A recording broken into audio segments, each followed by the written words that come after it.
دم باش نavêm Lorîn mamosta dîrok boreya me îro waneke dî jî me bibin ji bo îrofê heft îro wana wa xwe piştî civaka xwezayî me got sê serdema de sê serdemê wê hebûn serdema îroya yekê em ê bêjin serdema Pawlotîkê ye serdema kevirî ya herî kevne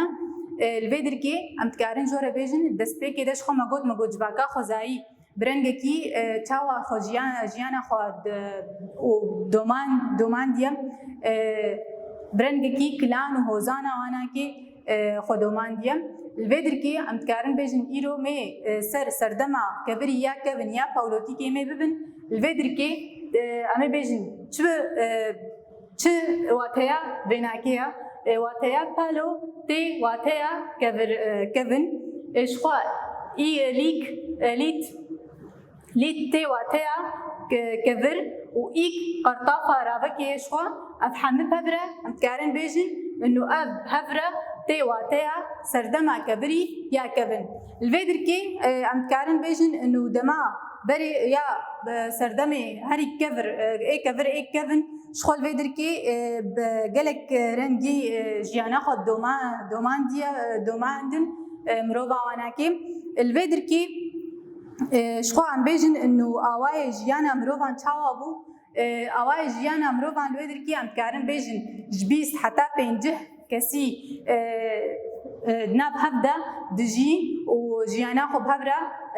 domandin li vê dirkê xwe birêxistin kirin ji xwe em dikarin bêjin divê demê de divê dema serdema kevirî ya kevin de em dikarin bêjin birengê kilana bû xwe dixistin weke birengê kilana wanakê ji 20 heta 50 kesî bûn ji xwe me got li vê dirkê dibêje divê li gorî bermahiyên godî tune divê demê de di dema serdema kevirî ya kevin de bi gorî bermahiyên gomane û tiştê got ji ber mirova mabûn divê demê de em dikarin bêjin mirov li ku dirkê dijiyan di nav şikefta de di nav dara de ji xwe em bêjin di girava de di nava girava de ji xwe giravên di nava deryaya de li wa dirka jî ji xwe dijiyan çi devereke got bêjin zindî dîtin av lê hebane hewayê xweş ba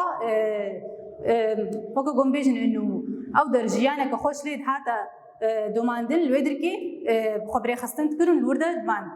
li vê dirkê em dikarin bêjin ji xwe amûrê wanakê û alavê wa tiştê wa îgo ji çê dikirin çawa bûn çilo bûn ew jî ji kevira bûn ji hestiya bûn weke got bêjin fosîl bûn ji fosîl kevir ji fosîlê mirova bûn ê lawiran bûn ji tiştê weke got bêjin ji dara şaxê dara wanakê jî çê dikirin amûrê wa û alavên wanakê ji xwe wilo bûn li vê dirkê ji xwe em bêjin çilo xwe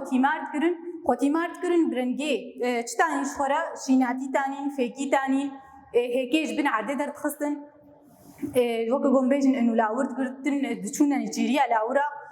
lawirê kovî ê gotfiriyan ji xwe re digirtin goştê wa dixwarin ew ji wa sûdê digirtin hêkê wanakê tanîn ji xwe re li vê dirkê em dikarin bêjin ji xwe û çi jî ji xeyna lawirê kovî weke çi meselen weke em mînakin bêjin weke masiya mermerîşok tiştê gotfirî dil û berkê wanakê ji postên lawiran bûn li vê dirkê em çi jî bêjin em dikarin jor bêjin ji xwe çi jî dîtin naskirin agir naskirin çima ji ber got pêwîstiya wanakê bi agir hebû pêwîstiya wanakê bi agir hebû ji bo xwe germ kin pê ew em bêjin xwe tîmar bikin xwarina xwe serê çêkin ji ber wilo wanakê agir naskir xwe agir me got vê serdemê de hata naskirin serdema Pawlotîk de serdema kevirî ya kevin li vê dirkê mirov gelekî weke got bêjin rêbazek ji xwe deyna ji bo jiyana xwe berdewam kê çawa bû em dikarin bêjin çilo civaka wa çilo bû civaka wanakê em bêjin yek ji bo gelek bû û gelek ji bo yekî bûn yanî bi hevdûre jiyan dikirin û bi hevdûre dixwarin û bi hevdûre derdiketine nêçîriyê li vê demê de em dikarin bêjin jiyana wa û civaka wanakê bîrengî bû ji xwe em dikarin tiştekî dî jî bêjin em bêjin kilan xwe weke got bêjin ew sîstemeke ya yekê bû ya civakî bû ya got xwe birêxistin kir û weke got bêjin erê biçûçik bû jî بس برخستنك رنگکی باش کاری بون خو جیانا خو بردوام کن. البدر کی ام کارن بیجن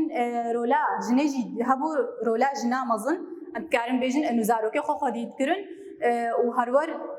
شیناتی جدا هفدو آریکاری بزلام رد کر و زلام و جوان ایگو کاری بون انو کار بکن دچون نیچیریا ماسیا لاورا تشتت فريان شخورا تانين جبوي خوتي مار بكن خوارن يبخون الفيدر كي شخو عم تكارن بيجن كلان هر مروبكي كلاني دا تشتكي زنديد ديت الهاوير دورا خو وكا قوم بيجن باوريا هناكي بوي تشتيهات بانا طابق بانا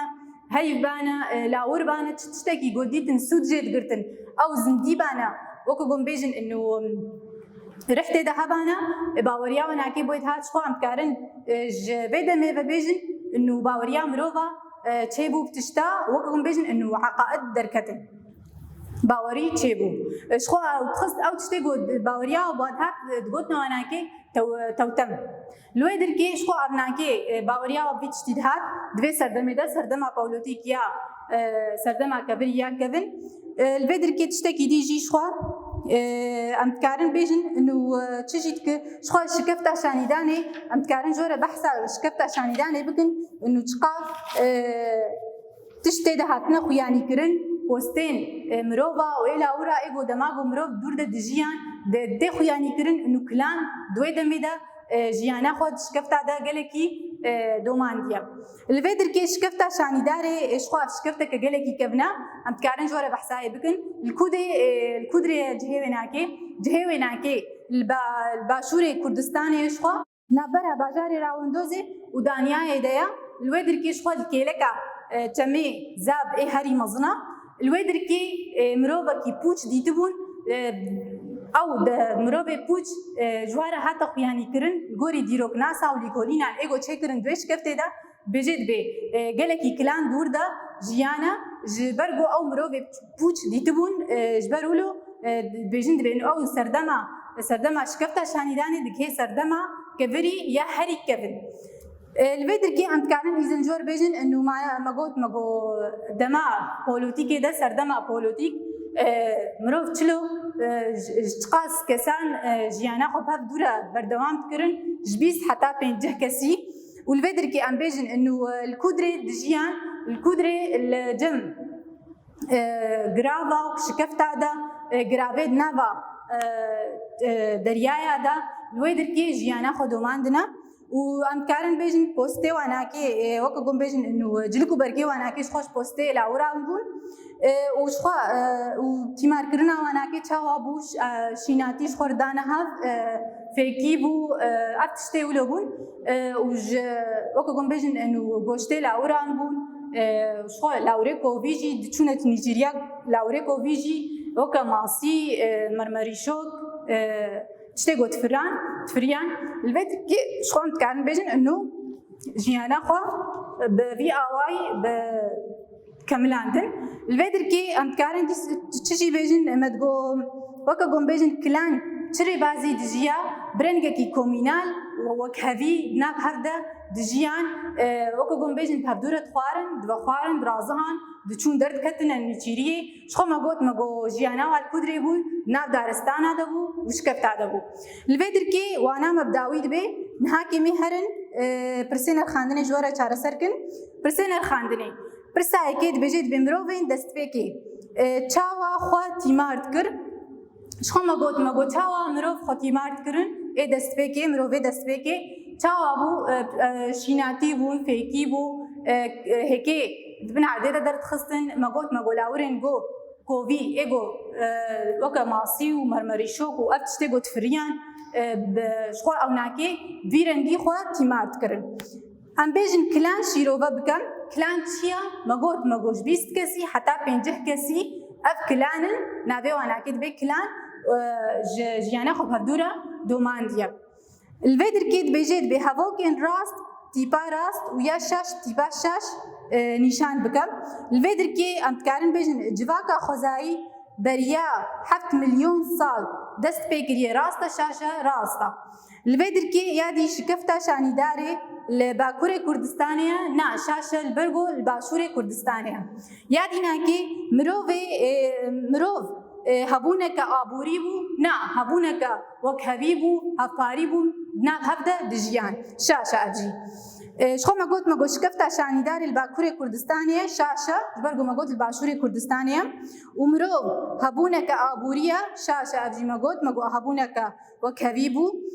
كرباشي بأوايكي خزائي دنافا جواكي دا چه بویا راستا ابجی برگو باوایی کی خزایی و کرباشی ده هات مشاندن وکه کوم بیشن کار بلافت بون کار بلافت کرن ناوا هبده هر یکیش برخوبه درابو کار کی